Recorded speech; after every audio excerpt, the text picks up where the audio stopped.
So I'm back going up the ladder from least favorite to favorite Turtles movie out of all 6 theatrical films ever made. The movie I originally had in this place didn't really deserve to be here. I had written out the whole outline for the review for it and was all set to record it, but then I re-watched the movie itself as well as Turtles 3, which is what we are talking about today. It just seemed a little unfair to put the other film below Turtles 3 when rewatching both of them, if I'm being completely honest. I never cared for Turtles 3, but despite that, it was still a part of my childhood, thus has nostalgic ties. However, being fair, it is definitely one of the worst TMNT movies ever made. It could objectively be the worst. When you just look at them as how well do they represent the TMNT brand, any part of the franchise in any way, shape, or form, this is really the furthest from it. So I say this might be objectively the worst one. Now, I already mentioned this film in my Turtle Talk toy videos, I believe during the Triceraton segment. As I said then, when I was a kid, prior to seeing the movie, my older brother's friends told us it was a time-hopping movie with multiple eras represented, and most notably, Triceraton was in it. Obviously, when I got older, I learned there is no one character named Triceraton, and rather they're a race of people, but as a kid, I thought it was one guy. That was his name, and he was just a mutant dinosaur, so his inclusion sounded sensible for the supposed premise of going through the past. As I also mentioned in that video, this came out near the end of Turtle Mania for me, and was one of the key factors that contributed towards it, along with the decline of new characters in the toy line and the lack of toy line characters appearing in the cartoon anymore, really just bringing Turtle Mania to a close. I was strongly disappointed in this movie as a kid. Then I grew up and tried to rewatch it, but I couldn't make it through because it was just too bad for me in my 20s. And for years declared it an officially bad movie. Then about 3 or 4 years ago, I rewatched it while drawing, so not looking at the screen as much and not focusing 100% as I was, working on something.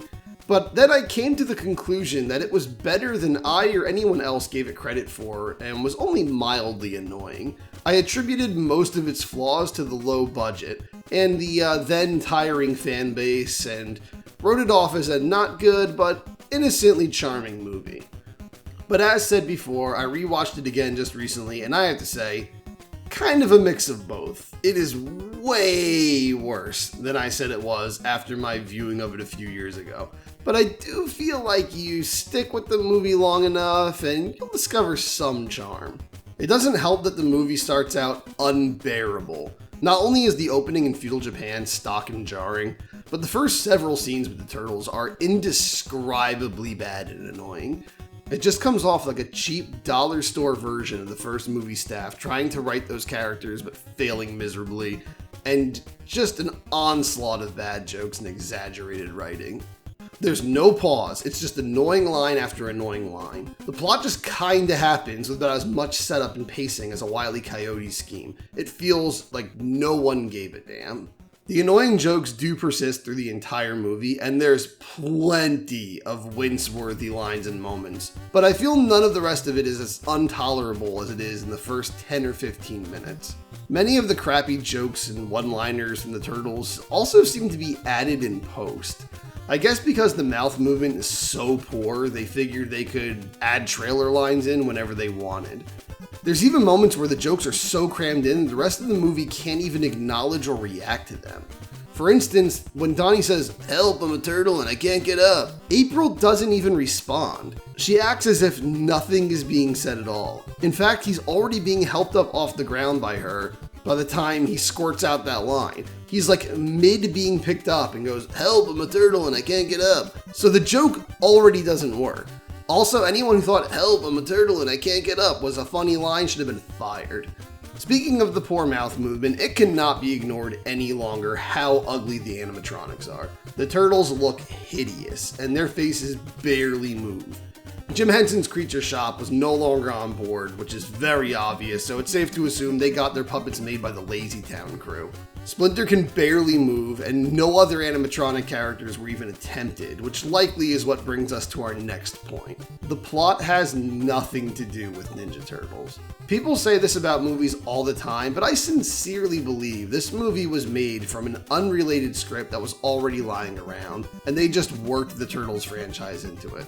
Especially when looking at the kinds of family adventure films at the time, this was likely a Kidding King Arthur's Court kind of deal, where a teenager or multiple teens got transported to feudal Japan and had to use their gnarly 90s ways to bring some radicalness to the past. It likely was deemed too redundant or missing that one spark, whether it be a plot element or main star, that was seen as the selling point, thus left unmade until this.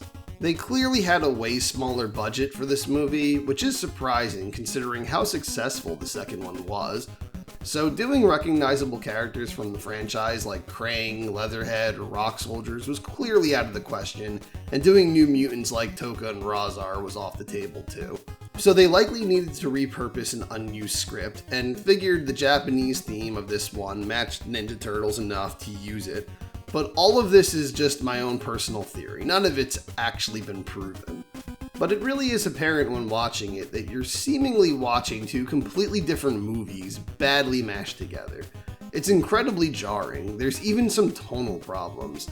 Like for instance, the movie is by far the most childish of the films, yet every now and then throws in extremely sexual adult jokes. Like when Kenshin is swapped in time with April and they end up in each other's clothes, Mike says to him, "How did you end up in April's pants?"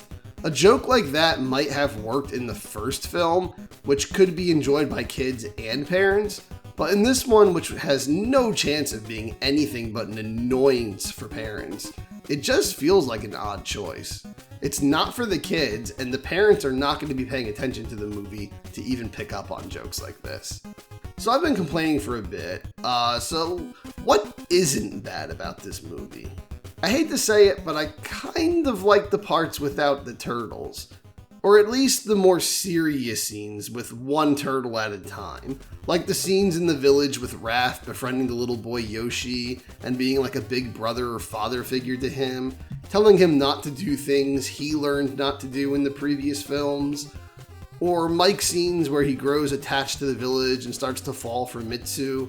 It's the closest thing we get to character development in the film, and it feels like a fleshed out setting and cast. The village is really the best work of the movie, and both of those plot lines are kind of the only sign that this is an evolution of the same characters that we've been following since 1990. The whole Mike plot line feels a bit rushed, and it's odd that Mike is the one who'd fall for a girl like Mitsu, though it works in the context of the film fine enough. It is kind of funny that the love only goes one way though, and Mitsu clearly just treats him like a friend. Mikey was friend-zoned so hard, he had to travel time out of rejection. It's also kind of funny that in data in the SNES version of Tournament Fighters, it's revealed that Asuka was named Mitsu at first. It said it was changed out of the fact that Turtles 3 bombed so bad, but I feel it was more because the localizers saw the character Konami had made to be Mitsu, and were just like, how is that in any way, shape, or form the same character, and just demanded she be renamed. Though that still means they are technically one and the same. I guess if Mitsu ever took her robe off in the movie, we'd see her bone-shattering badonkadonk in red panties. But yeah, most of the human characters aren't terrible. The villain, Walker, and his underling are fine. Very stock, but deliciously evil and scummy nonetheless. Casey Jones's ancestor is fine, Mitsu's cool. I think the real problem just comes from the fact that they're in not only a TMNT movie, but the third in the series, and the one right after we got more mutant bad guys. It was just a waste of an IP. You'd really expect it to just keep leveling up and we keep getting more and more out there, otherworldly kinds of characters, but it's just a huge step backwards. The movie was already delayed much more than the swift releases of 1 and 2, but it's possible they could have used more development time. Though, if the plans for the unreleased TMNT 4 are any indicator, It seems the movies were destined to just get weird and drastically far from the more recognizable forms to kids at the time, like the toys and cartoon. The time might have just been right for it to fail. The heads probably saw the waning popularity of the franchise and figured it needed big changes to stay popular. Bringing in more things from the cartoon or toys would be grabbing stuff from an already declining property, which for them defies logic. To fans, we wanted to see that, but to them, they're thinking these characters are losing popularity in their own mediums. Why would we make a movie of the thing that's already losing popularity? From a business standpoint, it kinda makes sense. So they were probably all looking for ways to reinvent the Turtles and make them new and fresh and cool again. This is further evident from the sudden change in later seasons of the cartoon to what fans call the Red Sky episodes. It seems all forms of Turtles were trying to make that sharp 90-degree turn at that point. I guess my final opinion of Turtles 3 is, it's okay fun for a young kid who just wants a silly, zany adventure movie, but for any serious Turtles fan, young or old, it scratches no itch. It's technically inferior on every single level to any of its prequels, and ultimately never had to exist.